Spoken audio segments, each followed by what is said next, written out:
Como seguimos, pues seguimos comentando todo lo que está relacionado con la historia de México. Ahora vamos a hablar de Luis Echeverría Álvarez, que es el 57 presidente de México. Luis Echeverría Álvarez va a nacer en la Ciudad de México el 17 de enero de 1922 y va a morir en Cuernavaca, Morelos, el día 8 de julio del 2022.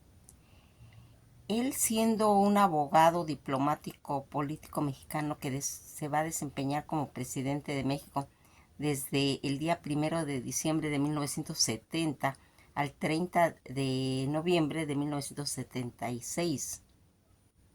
La atracción y el interés que ha suscitado cada una pues de las etapas del ejercicio del poder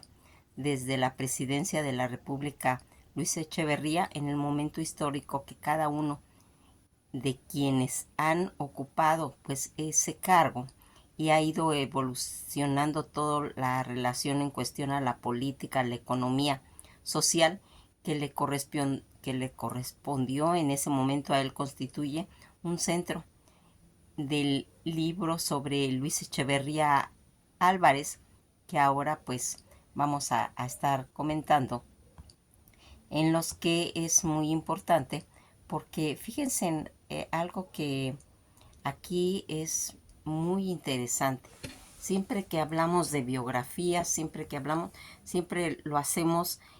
para saber la psicología del personaje, pero también para ver la cronología de cuántos años vivió. Y fíjense que este es el presidente que más ha vivido, pues vivió 100 años. Esto pues parece así como decir, pues vivió 100 años, ¿no?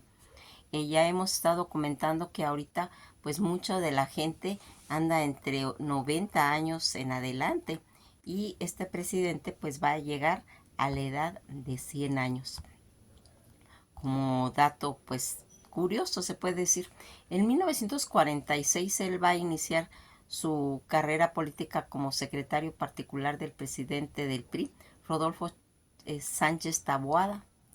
En diciembre de 1958 fue nombrado subsecretario en Gobernación por Adolfo López Mateos.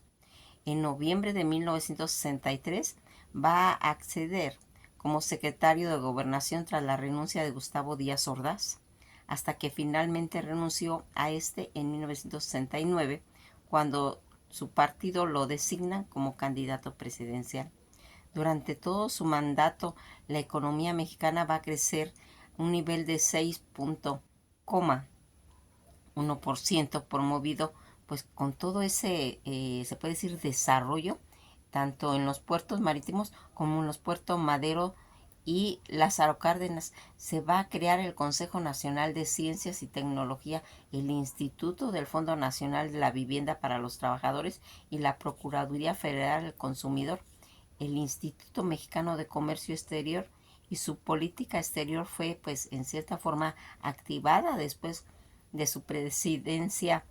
que se fue desempeñando en aspectos como embajador de México ante la UNESCO. Eso ya sería en 1977 al 78, como embajador de México también en Austria, y en 1978 a 1979, y posteriormente se retiró pues ya a su vida pública. En el 2002 fue acusado por la Fiscalía Especial de Movimiento Social Político del pasado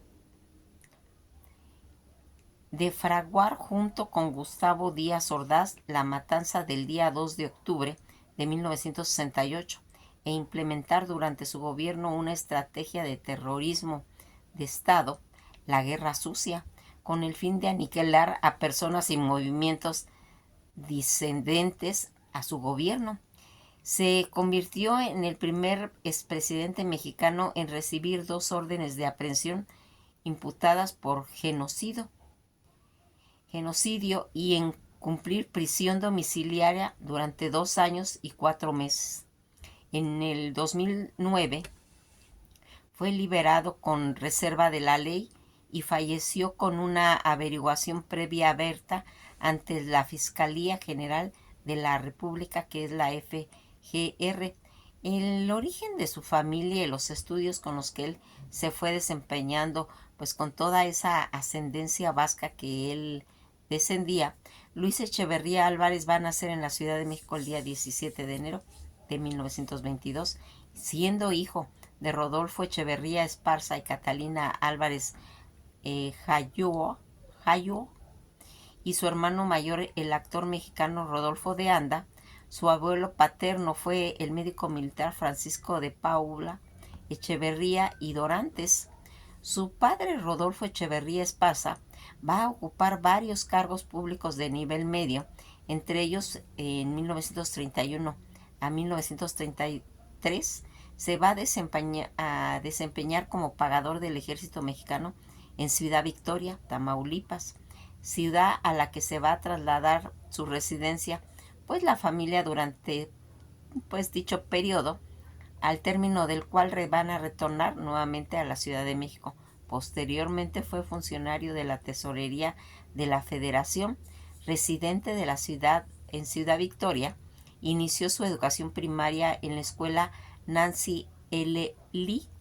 y al retornar a la Ciudad de México cursó el último grado de la primaria en la escuela Alberto Correa y luego pasó a la escuela secundaria número 3 y la preparatoria la estudió en el colegio francés. En esta época data su amistad con el que había sido presidente, José López Portillo. Ahí es donde se van a conocer, quien sería su sucesor de la presidencia más adelante en México. Durante sus años de alumnos en la preparatoria, que coinciden en el gobierno con Lázaro Cárdenas, Echeverría va a destacar como un decidido partidario de su gobierno, pues manteniendo como una profunda admiración por la figura a Cárdenas a lo largo de toda su vida. En 1940 ingresó a la entonces Escuela Nacional de Jurisprudencia de la Universidad Nacional Autónoma de México, en donde egresó como licenciado en Derecho en 1945. Siendo alumno, fundó la revista México y la Universidad y en compañía de su amigo López Portillo logró obtener una beca que lo llevó a estudiar a Santiago de Chile y a conocer Argentina. Se tituló mediante la tesis Sistemas de Equilibrio de Poder y la Sociedad de las Naciones. Toda esta situación en la que antes de culminar sus estudios profesionales, que serían el 2 de enero de 1945, va a contraer matrimonio con María Esther Zuno, hija del gobernador de Jalisco, entre 1923 y 1926. José Guadalupe Zuno, ambos tuvieron 8 hijos, que sería Luis Vicente Echeverría Zuno, casado primero con Rosaluz Alegría y luego con Leticia Samperio. Ellos tuvieron 4 hijos. María del Carmen Echeverría Zuno, casada con Arnoldo Porra y tuvieron 3 hijos. Álvaro Echeverría Zuno, casado primero con Ruth Valverde y luego con Rubí Hernández, tuvieron 4 hijos. María Esther Echeverría Zuno, casada con Alan In Desvine, tuvieron 2 hijos. Rodolfo Echeverría, casado con Patricia Pérez Montero, tuvieron 2 hijos. Pablo Echeverría Zuno, casado con Ana Lilia Cepeda y tuvo un hijo. Benito Echeverría Zuno, casado con Amanda Cadaval y tuvieron 2 hijos. Adolfo Echeverría Zuno, casado con María Elena Cecilia, tuvo un hijo. La pareja permaneció casada hasta el fallecimiento de ella, que sería el día 4 de diciembre de 1999. Durante la vida del exmandatario fallecieron 3 de sus hijos. Rodolfo Echeverría Zuno, que va a fallecer en 1983 a los 31 años, ahogado en una alberca de su padre por una embolia que le dio. Luis Vicente Echeverría Zuno va a fallecer en la Ciudad de México el día 13 de marzo del 2013 tras una operación al corazón. Álvaro Echeverría Zuno fue encontrado muerto el día 19 de mayo del 2020, habiéndose suicidado con un disparo en la cabeza. toda esta situación en su carrera política en la que va a desempeñar desde marzo de 1946, va a iniciar toda esta carrera política y al ser nombrado secretario auxiliar de la presidencia del Comité Ejecutivo Nacional del Partido Revolucionario Institucional, el general Rodolfo Sánchez Taboada, quien en diciembre del mismo año lo promovió al cargo de subsecretario particular. Ya paralelamente va a iniciar actividades docentes como profesor adjunto de Teoría de Estado en la Escuela Nacional de Jurisprudencia de la Universidad Autónoma de México, de la que él había pues egresado. A la vera de Sánchez Taboada, junto con Echeverría, se formaron algunos otros jóvenes políticos que en la posteridad pues ocuparían cargos de trascendencia, entre los cuales estuvo Hugo Cervantes del Río y Milton Castellanos Everardo. Sin dejar la secretaría particular de Sánchez Taboada, fue en 1949 al 52 director general de prensa y propaganda del PRI. Recibió pues diversas encomiendas políticas en esos años, pues desempeñándose como delegado del partido en varios estados del país. El día 1 de diciembre de 1952, el presidente Adolfo Ruiz Cortines nombró a Sánchez Taboada como secretario de Marina y a Echeverría, como director de cuenta y administración de la misma dependencia. A la muerte de Sánchez Taboada, dejó el cargo y es nombrado por Ruiz Cortines como oficial mayor de la Secretaría de Educación Pública, donde pues nunca se pudo entender con el titular de la misma, José Ángel Ceniceros. El día 29 de octubre de 1957 va a ser nombrado oficial mayor del Comité Ejecutivo Nacional del Partido Revolucionario Institucional, siendo su presidente el general Agustín Oloachea Áviles, y dedicándose a participar pues en todas esas organizaciones de las campañas, en las campañas en las que estaba la presidencia de Adolfo López Mateos. Subsecretario de Gobernación, va a permanecer en la oficialía mayor del partido hasta el día 16 de diciembre de 1958, donde López Mateos, que había pues asumido la presidencia un día anterior, lo va a nombrar como subsecretario de Gobernación, siendo titular de la Secretaría Gustavo Díaz Ordaz. En la Subsecretaría de Gobernación, Echeverría supervisa pues ramos como la población, la política migratoria, los penales federales y la readaptación social, logrando la designación de sus cercanos Mario Moya Palencia como director general de cinematografía y Carlos Gálvez Betancourt como oficial mayor de la Secretaría. El 15 de noviembre de 1963, el secretario de Gobernación Díaz Ordaz fue postulado candidato del PRI a la presidencia de México y en consecuencia presentó su renuncia a la dependencia. El presidente López Mateos nombró entonces a Echeverría como subsecretario del cargo del despacho de la misma hasta el fin de su gobierno, que sería el 30 de noviembre de 1964. A los inicios de todo lo que estaría manejándose en ese entonces, que sería el movimiento estudiantil de 1968, con una conferencia de prensa la noche del día 30 de julio de 1968, Luis Echeverría intentó deslindar al presidente Gustavo Díaz Ordaz de su responsabilidad por la intervención del ejército reprimiendo a los estudiantes y derribando como un proyectil de bazuca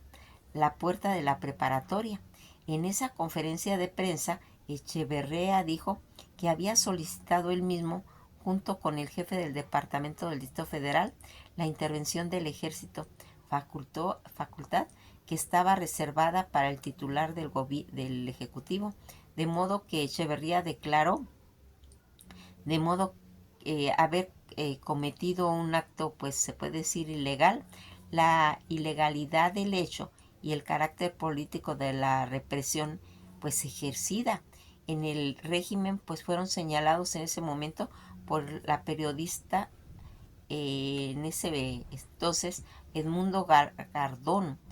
en una réplica desacostumbrada pues para ese entonces. Ya en las elecciones de 1970, el 8 de noviembre de 1969 fue designado candidato a la presidencia de la República por el PRI y el día 5 de julio de 1970 fue elegido con el 85,7% de votos populares y el 1 de diciembre asumiría el cargo pues ya de presidente. Desde sus inicios y en toda su administración, Luis Echeverría intentó pues distanciarse de su responsabilidad en la represión del movimiento estudiantil del 68 mediante un discurso pues que hizo en la apertura hacia los jóvenes universitarios, en especial en los de la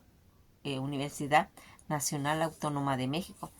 Durante 1968 a 1971, todo el presupuesto de la UNAM creció un 1.688%,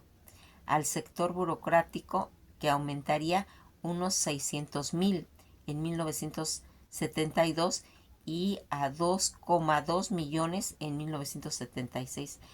empleando en gran cantidad a egresados universitarios de los 60 y el gabinete había pues un 78% de egresados de la Universidad Autónoma de México. Inclusive un líder del 68 llamado Francisco Javier Alejo fue designado director del Fondo de Cultura Económica y en 1974 los territorios de Baja California del Sur y Quintana Roo se convirtieron en estados. Todo este terrorismo del Estado y represión del movimiento social y político, mayoritariamente de izquierda, incluido pues obreros, estudiantiles y campesinos, de fines casi de los años 60 y a principios de los 70, buscaron, entre otras cosas, la solución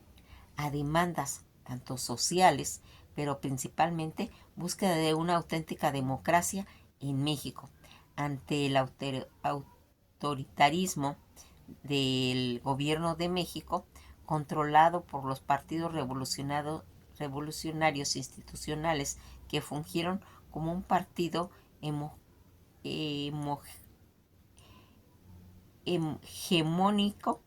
mismo que va a colocar a Echeverría en la presidencia. Tras ese impacto entre este y su predecesor y de ocupar métodos ilegales e institucionales, dicha lucha de izquierda pasaron a finales casi en 1960 en una resistencia pacífica, como lo irían manifestando más adelante con lo que sería el movimiento del 68, que tuvo como desenlace violento la masacre perpetrada por el gobierno de Gustavo Díaz Ordaz, del que Echeverría fue el secretario de Gobernación el día 2 de octubre de 1968. Ya en julio, día 10 de 1971, tuvo lugar una manifestación estudiantil en la Ciudad de México en apoyo a los estudiantes de Monterrey. Estos fueron recibidos por un grupo paramilitar al servicio del Estado llamado pues los halcones. El presidente ordenó la represión a la misma, aunque públicamente se desligó pues de los hechos y pidió pues en consecuencia la renuncia del entonces jefe del Departamento de Distrito Federal, Alfonso Martínez Domínguez. Estos hechos se conocieron con el nombre del halconazo o la matanza del jueves de Corpus, antes de la matanza de 1968 y 1971. Diversos grupos de izquierda pues evaluaron en su comité que se encontraban pues agotada toda la resistencia pacífica, la vía institucionales, y veían que el Estado mexicano estaba decidido pues a aniquilar todo lo que serían pues todos esos movimientos por los que decidieron pasar a la clandestinidad y a optar por una opción armada de la guerrilla ante la valoración política en la que también sería posible democratizar tanto el poder en todo lo que sería pues en las vías pacíficas y entre los grupos guerrilleros se encontraron la Liga Comunista 23 de septiembre, la Fuerza Armada Revolucionaria y los grupos afines a Genaro Vázquez y Lucio Cabañas, como la Brigada Campesina de Ajusticiamiento y el Partido de los Pobres, que dicho estos grupos políticos armados y realizando actos que consideraron, pues se puede decir, parte de las acciones de expropiaciones revolucionarias como secuestros y asalto a bancos. El caso más famoso fue el intento del secuestro y asesinato al empresario regiomontano Eugenio Garza Sada, el secuestro de uno de sus secretarios y de su suegro José Guadalupe Zuno, y así que Echeverría había ordenado testimonio de sus colaboradores, lo que confirma, aunque él lo negó ante los tribunales, la realización de una estrategia de terrorismo de Estado y en el proceso conocido como la Guerra Sucia, y con el fin de aniquilar dichos movimientos disidentes entre las violaciones graves a los derechos humanos cometidos en ese periodo de al menos unos 2.500 personas por el gobierno de sus instituciones y como en las direcciones federales de seguridad, agencias de inteligencia del gobierno mexicano dependientes de la Secretaría de Gobernación, el Ejército Mexicano y otras. Se encuentran pues la desaparición forzada de cientos de personas, asesinatos extrajudiciales, incluyendo los llamados vuelos de la muerte, torturas sistemáticas, allanamiento, cateo a domicilios sin una orden judicial, tratos inhumanos y degradantes, vigilancia e intersección ilegal de comunicaciones, violaciones sexuales, desprestigio y fabricación de campañas mediáticas pues en contra de los opositores y la negación tanto del acceso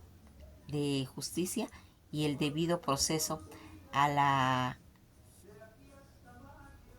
estrategia del terrorismo. Fíjense en que también fue reconocido el 2006 por la Suprema Corte de Justicia de la Nación como imprescindible en su castigo judicial ante la gravedad de los delitos, particularmente la desaparición forzada, en este caso la de Jesús Piedra Ibarra, quien fue secuestrado por elementos de la DFS en 1975. En este periodo y a órdenes se creó un grupo policíaco militar, brigada especial llamado por su director Miguel Nazar Haro, Brigada Blanca, y bajo el mando de el DFS, integrándola con 240 elementos provenientes todos de las dependencias tanto de la Procuraduría General de la República, la Procuraduría del Distrito Federal, la Dirección General de Policía y Tránsito del Departamento del Distrito Federal y la Procuraduría General del Estado de México. Toda esa brigada que operó en los estados tanto de Guerrero, Sinaloa, Chihuahua, Nuevo León, Jalisco, Puebla, Morelos, el Estado de México y la Ciudad de México. Toda esta brigada y otros cuerpos del Estado operaron una red tanto en centros clandestinos de detención y torturas que incluyeron los siguientes lugares: el campo militar número 1, Avenida de la República número 20 y Circular de Morelia en la Ciudad de México, el cuartel militar de Atoyac de Álvarez, la base aérea militar número 7 de Pie de la Cuesta en Guerrero, el rancho La Peña de Higuera en Nuevo León y otros. Desde 1972 hasta 1976 ordenó distintos sabotajes al periódico Excelsior, pues el cual estaba dirigido en ese momento por Luis Echeverría García y realizaba una labor, se puede decir, crítica contra su gobierno. Echeverría ordenó entonces una estrategia para censurar la libertad de prensa y expresión del periódico, logrando una crisis en el periódico, en el Excelsior, en 1976, que derivó pues la salida forzosa de Cherry y de su equipo. Toda esta cuestión política que se va a ir desenvolviendo aunado a las crisis internacionales provocó por la escasez tanto de petróleo y aumentó, pues se puede decir que en una forma considerable, el gasto público, emitido papel moneda sin valor y contratando deuda. Durante su mandato se dio la primera crisis económica desde el inicio del llamado Milagro Mexicano. Además se lanzó a la compra de empresas al borde de la quiebra para sostener los empleos, y a costa de los ineficiencia y corrupción durante su gobierno se abandonó el tipo de cambio fijo que existía casi desde 1954 de 12,50 centavos por dólar. Al final de su sexenio va a llegar a los 25 pesos con 50 centavos por dólar. La deuda exterior pues aumentó en los manejables de unos 6,000 millones de dólares que había heredado pues de Díaz Ordaz, y más de 200,000 millones en lo que va haciendo pues toda esta situación. Tanto en su política exterior va a realizar viajes a países de Europa, Asia, Oceanía, África, América Latina, y su gobierno fue muy cercano a todo lo que sería el régimen socialista, tanto de China, de Chile y de Cuba.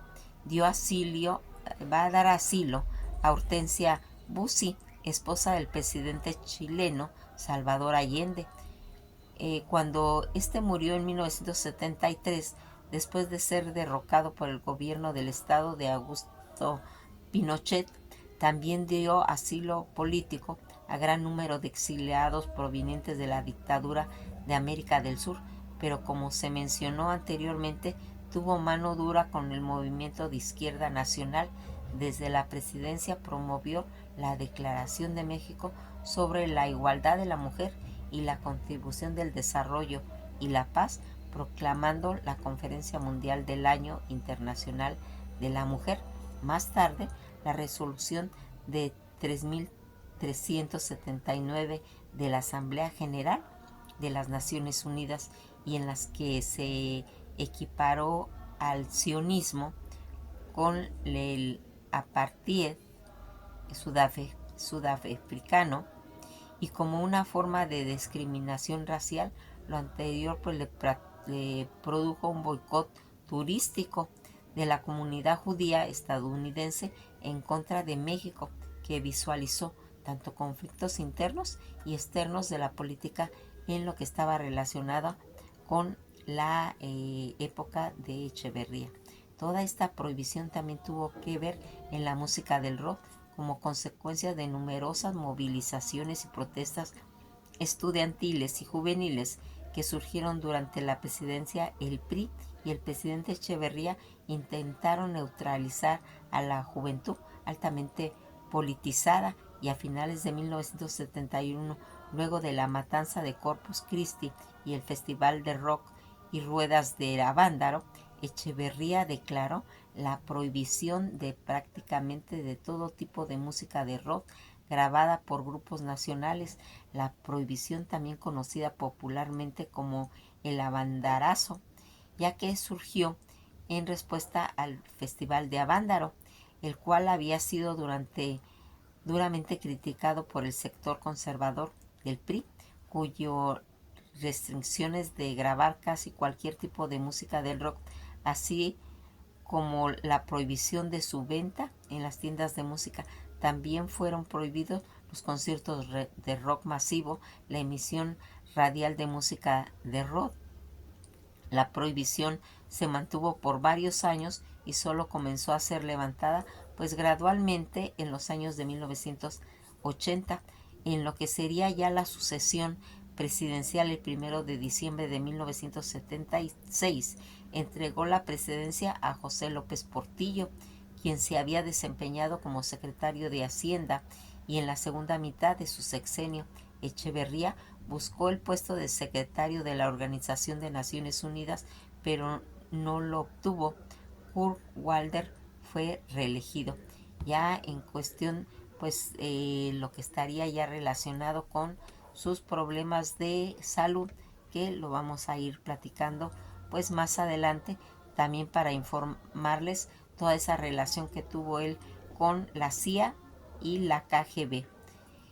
Vamos a seguir viendo pues todos los ligados y opiniones públicas que tuvo y los problemas que hubo alrededor de la presidencia. Pues esto ha sido todo por hoy. Que pasen una bella tarde y adelante. Seguimos con Historia de México.